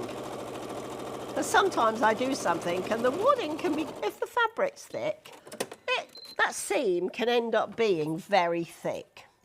So I've got the seam. Oh, willy-nilly with a rotary cutter. It's all right, again. my hands are out the way. Look, my hands are out the way. No rulers, that's just... So that would be my seam allowance, where I've stitched. Now, that's quite bulky. So all I do, I fold that back on the seam, get my duckbill scissors, I'll have to do it this way, and just keep them, they're flat. So you will have to keep an eye out for those scissors going onto Sue's website. And look how neat that is. She hasn't got them right this second, but they are ordered. They will be. They're on their way order. in. Well, I don't know when they should be here. Maybe sometime this week. But that is how I trim, because on a lot of patterns I do say trim off the excess wadding. Or if you're doing quilt as you go. Quilt as well, you might not want all of that extra wadding there. Absolutely superb. Now, you saw how quick I did it with those. Now, if you're doing it with an ordinary pair of scissors, what you'd have... willy-nilly with your rotary cutter. No, not the rotary cutter this time. You'd be sort of having to watch it all the time. Because those pointy ends do get kind of trapped in the... They get caught in the wadding and the fabrics when you're cutting, particularly if you've got a couple of layers. Yeah. You know, and the more take it off. Where the duck bill, you just lay them flat. As I said, since I bought these, I don't use any small scissors now. They're the go-to scissors. They are. Excellent. Excellent. Well, what we'll, if you just want to kind of finish up, if there's anything else that you need to mention, and then we are going to go back and join Katrina, because it's nearly home time. Nearly home time. Yeah. What I will mention is you'll see on the website the tool. I'll see you in a second. I shall head back to Now Katrina. that, you think, oh, right, but let me show you. Pinking shears in the back. In the middle, those scissors. In the front, make sure the blade's safe. Rotary cutter. We know how willy-nilly you are with your Yeah. rotary cutter. And then in the middle, you've also got a smaller pocket. Scissors. You can just pop that down. And that is safe. All your scissors are protected because the ends of scissors get damaged. Your scissors, your rotary cutter is in there and it's safe. Not going to go anywhere. You can use it as well if you've got some of the smaller rulers. You can drop the rulers in. But I tend to use it for scissors. Bring it with you and come and join us over here. I did a show, just pick that up. As I said, Come and join us. I did a show the other evening, a demonstration for ladies, and I took this with me. Rather than take my big sewing box, I just took that. Got all my scissors that I needed, got my Perfect. rotary cutter. You still make me nervous with that. You still make me nervous. It's because I've cut myself so many times. I've only ever cut whenever myself touch people wood are once. just whizzing with it. I always I'm make like, sure my hands are well and truly out of the way. Yeah. You know, it doesn't matter what size the ruler. Yeah. Right, so we'll do a quick, tiny recap because I know we've got to be 3 minutes gone very short. It's a minute each. There you go. So go on then, Katrina. What would you say is the star from the ones? There's loads more. I mean, there's loads more behind me here as well, and they're all beautiful. To do, definitely hop onto the Rowandean website and have a proper mooch about. The picture that you love. Okay. The website is full of lots of lovely designs and, you know, very similar stitches. So go for the project that you just love the colours, you love the texture, and go for it. And I know you use kind of set few stitches in most of them. So are there tutorials and stuff online for all of them? They're on YouTube, and basically we only use about 5 stitches. Perfect. And that's it. Perfect. So easy. And Sue, what's your kind of standout one that you want to remind people of today? Well, I like my go-to bag, and I will be using this tomorrow. I will definitely be using it tomorrow. You have such a selection, though, to choose from. And it has comfort handles. Okay. So you've not got a thick, and then that gets all scrunched up. It's a go-to handle, which is very easy to make. You just fold it over and stitch across the top. If you want to, you could actually thread a very thin pipe in, and then just... like a cord through it. Or a cord, and then just stitch on the end so it stays in the middle. Perfect. Very good. I'll tell you what I'm going to send you as well. We've got some pre-cut 2.5-inch wadding strips, which would be perfect for them. So I don't think I've got one with me, but I will send you one because I think they'll be absolutely perfect for those. But at the end of the day, look at the patterns, look at the kits. If you can't work it out, give her a ring. That's right. You know, I do not want anybody to start making something. Oh, I've got stuff. Throw it away. Okay. No. Ring me And what? or email me. Yeah, Sue is available most of the time. Yes. Not before 7, not after Sensible 10. times. Sensible times, ring Sue.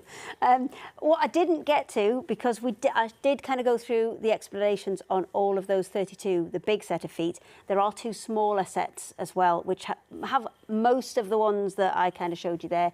Some of them have got like extra ones like buttonhole feet and things like that. So you can see there's a lot of the ones that I mentioned in there. There's zipper feet, there's Teflon feet, there's blind hem feet, there's roller foot in there. There's also the button foot. I love the button foot. I don't think people use that one enough. where No, it just I goes very zigzag to rarely put the buttons use in. mine. Love that. And it's like a Teflon foot. Also, the flower foot. This looks mega scary. We do have a little video for this one online somewhere, and this one produces the cutest little designs on this, and you can do all sorts of flowers using all of those kind of zigzag stitches, the blind hem Wow. stitches, all of that that's already on your machine. You'll be able to create these little kind of flowers with. I did mean to do that today. I might bring it back for next week because I am back for next week. But we will say goodbye because I'm trying to get out on time. And we will see you next week. We've got Endless Threads, we've got White Gecko. We'll all be back here on Secret Sewing Club.